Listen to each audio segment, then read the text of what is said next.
The Detroit Pistons, it's not going well. And it hurts my heart to say that because Stan Van Gundy is one of my favorite head coaches for his X's and O's, his schemes, as well as his ability to create a meme with the whole build a wall thing. But regardless, Stan's Pistons have just been really disappointing this season. Under 500 at the moment. They are the 8th seed in the Eastern Conference, so they have that going for them, which really wouldn't be much of a victory given where they were last year and where they are this year. And it's odd because it seemed like they had a really good formula for last season and going into this one, but it hasn't worked out, and I've been seeing rumors of Reggie Jackson in the trade rumors. There's teams like the Orlando Magic and the Minnesota Timberwolves and the New Orleans Pelicans who have been in the rumors for him. Weirdly enough, I've seen some Andre Drummond rumors as well, so I guess we could talk about those two guys and if they could actually be moved. But for the Pistons first, I thought the Reggie Jackson, Andre Drummond pick and roll, which was the foundation of their team last season, was going to continue this year, and then you have guys like Tobias Harris, KCP, Marcus Morris, who can hopefully be good enough shooters to play off of that, and then on the other side of the floor, you'll have Marcus and KCP, who are good defensive players, and hopefully Drummond could have improved and Tobias could have gotten a bit better defensively. Like, there was life there for a thing, and then Reggie Jackson's tendencies when it comes to his shooting really messed up the chemistry once he came back from injury because Ish Smith is a pass-first guy who was running the team in the beginning of the year. And when we look at Reggie Jackson's just the season he's having, one, his playmaking to me has been kind of the eyesore, if you will, because there are stretches of games where he gets like 5 or less assists.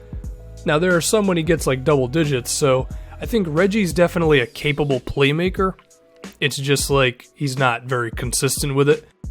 And then you add on to that his efficiency outside of January really hasn't been that good. And it's just like, you got a guy who's not a great playmaker, who's missing more shots than you'd like. The chemistry with the team isn't right, and I just voice cracked a little bit. And then that's where we are Reggie Jackson at the moment, so I guess I can't understand why they would be looking to move him. And the thing with Reggie is, like, he's definitely a good player at the point guard position. I think it's safe to say he's more shoot first than pass first, which isn't horrible. Like, there's several point guards in the NBA today who are making their teams much better by doing that. The thing with Reggie is, though, he doesn't get to the free throw line as much as you'd want.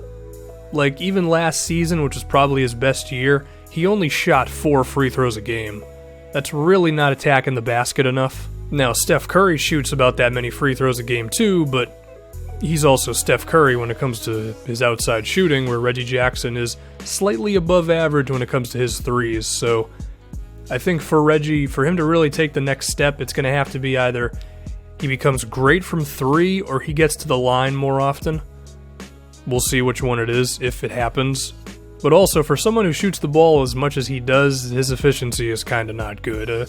He's shooting 43% from the field this year, shot about 43% last year, so hopefully he can work on that stuff. But regardless, there are a couple of teams in the rumors for him, the first one being the Orlando Magic. I think the Elfrid Payton experiment is honestly not done just yet. Like, Payton in January, 15 points, 7 assists, 46 from the field, 37 from 3.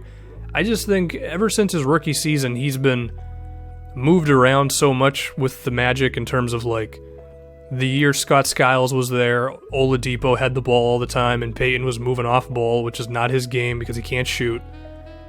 And then this season, there was just so much wrong with what they were doing, like Aaron Gordon playing the 3, who can't shoot. He had a couple of games where he was making his threes, but consistently it's not there. And then Jeff Green playing a lot of minutes. Like, I don't think the right guys were in there for Payton to really have the spacing and the shooters he needed. Like, if this team had Gordon at the 4, Fournier at one of the wing positions, another shooter next to Fournier, if Jody Meeks was healthy, that'd be great. I think then Payton could start to have the guys around him to where he could be something. Now, that being said, do I think there are better options out there? Yes, and if you believe that Reggie Jackson is better for this team than Elfrid Payton, I mean, I could see a world where that is a thing. For one, Reggie is, like I mentioned, at least above average from 3, whereas I don't know if Elfrid Payton's ever going to develop his three-pointer, even if he had that one good month in January. So it seems like Reggie could just be more of an offensive option for you, someone who could lead your team when it comes to having a productive offense, whereas Payton is still kind of struggling there. Now, I do think it should be said that Reggie had his best season getting a lot of Andre Drummond screens. Could Aaron Gordon and Bismack Biyombo and potentially Nikola Vucevic be the guys who can replicate Drummond's screening? I think the guy who can get the closest is Gordon, just because of his athleticism, but even then, he's not the offensive rebounder that Drummond is, and I think Reggie Jackson had a lot of comfort in knowing that even if he pulled up for a mid-range jumper or for a floater, he kind of knew that Drummond was going to get the offensive board a lot. I don't know if Aaron Gordon puts that much comfort in you when you do that, but still, I do think a Reggie Jackson, Aaron Gordon pick and roll could be a thing. Now, I've been seeing that the move for him would be like Jeff Green and DJ Augustine. I guess the reason they would do that is just to get Jeff Green's expiring contract and then just have like a body at the point guard position. Truthfully, I think there might be a case for getting Elfrid Payton from Orlando if they think the experiment is done, but maybe they do, maybe they don't, I don't know, but I would at least try that out. But if they're really willing to just take on Augustine and Jeff Green for Reggie Jackson, then they just kind of want to get rid of him, is what it looks like to me. As for the Timberwolves and Reggie Jackson, I don't know if he's the right piece there. They need defensive players who can just play off of Towns and Wiggins and Levine when he eventually gets back. I don't think Reggie Jackson and his wanting to shoot the ball a lot and not be super efficient is going to help that team out that much. I mean, is it an upgrade over Ricky Rubio? Yes, in the sense of he has a pulse when it comes to shooting, but I still don't think he's the right point guard for that team. Even if it might have an immediate impact, I feel like the long-term investment in Reggie Jackson and the Timberwolves just really isn't worth it. And I heard about the Pelicans as well. I feel like the only reason they would do that is if they really felt Drew Holiday wasn't coming back, because Holiday's a better point guard than Reggie Jackson. He's a better defender, he's a better passer, he's a better three-point shooter, and he's more efficient. So he's just a better player than Reggie Jackson is, so I guess that would be your plan B if he really was walking out. Now we can talk about Andre Drummond. He's a fantastic rebounder, offensively and defensively. He runs the floor well. When he has a point guard who's capable of making a pass next to him, he can be pretty devastating in the pick and roll as someone who can catch lobs and finish a lot around the rim. He shoots 64% at the basket, which is good. That being said, it's not exactly peachy for Drummond besides those areas. Defensively, he has a lot of work to do. His rim protection is not the best. He gets 1.2 blocks a game, which isn't bad, or at least it's not horrible, but he's just not very intimidating attacking the basket for other teams. If I can throw a stat at you, which is defensive field goal percentage within 6 feet of shot for NBA centers, which means you're trying to defend the guy who's shooting and you're pretty close to him basically. Number 1 is Joel Embiid at a ridiculous 44%. So he's number 1. Number 2 would be Rudy Gobert at 48%. Those guys are the benchmark when it comes to rim protecting in the NBA right now. Andre Drummond is at 62%, which is significantly worse than those guys. He just has a lot of work to do defensively. Also doesn't help that moving around the floor, help defense and pick and roll defense. He's not the best there either, so he just has work to do.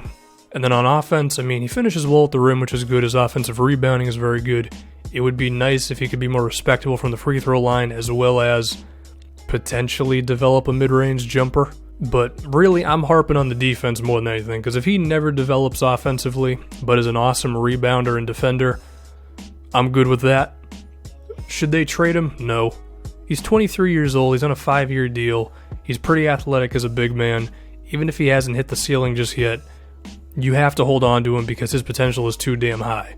Now, if they were crazy enough to actually trade him, the Celtics might want to jump on that one because they're not a good rebounding team. He is a fantastic rebounder. It kind of makes sense. I think other teams, the Pelicans, could explore that one, although I doubt they really have the assets for it. There'd be a lot of teams interested in Andre Drummond. Those are just two teams that came to my mind immediately. But the Pistons should not, and I really highly doubt they would move Drummond because he's not where he should be right now, but when you have a guy who's this good as a rebounder and the potential is there for the defense, you gotta hold on to him. So I'm going to put like a 10% chance that Drummond gets moved. I think there's a decent chance that Reggie Jackson gets traded, though, because it seems like the culture of this Pistons team was really affected negatively once Reggie Jackson came back from an injury, and it just seems like they were not as talented with Ish Smith at the point, but they were a better team overall, so maybe Reggie will be gone. Who knows? But that's it. I think the idea of trading Reggie makes sense. I don't think you move Drummond unless you get like some crazy offer. But that's it, and I'm done.